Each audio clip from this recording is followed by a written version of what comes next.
حرم کے امام ہیں حضرت قاری سدیس،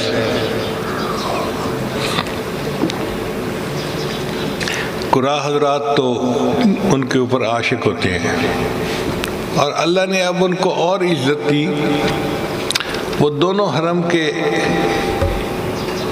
امام بن گئے، یعنی حرم مکہ کے اماموں کے بھی سینئر وہی ہیں اور حرم مدینہ کے اماموں کے بھی سینئر وہی ہیں۔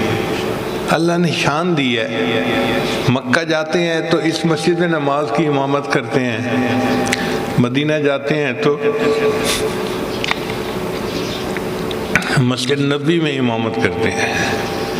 ایک دفعہ ان سے کسی نے سوال پوچھا کہ حضرت آپ کو یہ مقام اللہ نے کیسے دیا کہ آپ امام الائمہ ہیں؟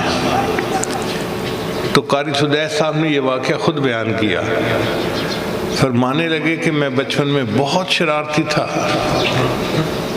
اور شرارتیں کر کر کے میں نے اپنے ماں باپ کے ناک میں دم کر دیا تھا۔ میری ماں مجھ سے بہت تنگ ہوتی تھی، مگر میرے لیے دعائیں کرتی رہتی تھی۔ ایک دن گھر کے اندر مہمان آئے تو میری والدہ نے ان کے لیے دال چاول بنائے۔ اب دال پکا کے امی نے رکھی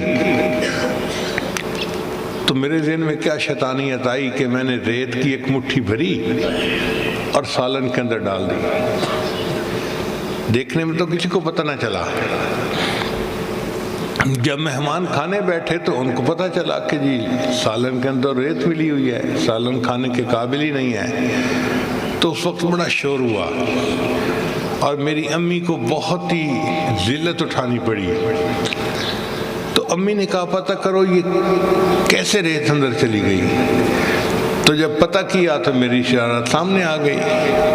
تو امی کو بتایا گیا کہ تیرے بیٹے سدیس نے شرارت کی ہے اور اس کے اندر ریت ڈال دی۔ کہنے لگے اس وقت امی کا چہرہ غصے سے سرخ تھا اور وہ پریشان تھی میری جو ہے نا شرارت کی وجہ سے، اور اس غصے کے عالم میں امی نے مجھے کہا کہ بیٹے تو نے مجھے بہت ذلیل کر دیا، رسوا کر دیا مہمانوں کے سامنے، پتہ نہیں تجھے کب ہدایت ملے گی۔ میں تو دعا کرتی ہوں اللہ تجھے حرم کا امام بنا دے۔ اس غصے کے عالم میں جو ماں نے یہ کہا کہ میں تو دعا کرتی ہوں اللہ تجھے حرم کا امام بنا دے، اللہ نے اس کو قبول کر لیا اور آج میں دونوں حرم کا امام ہوں۔ تو اولاد کی تربیت کے بارے میں یہ بہت اہم بات ہے کہ ماں باپ جیسے بھی ہیں، کلمہ گو تو ہے نا، وہ دعائیں کریں، اللہ تعالیٰ ماں باپ کی دعائیں اولاد کے حق میں قبول فرماتے ہیں۔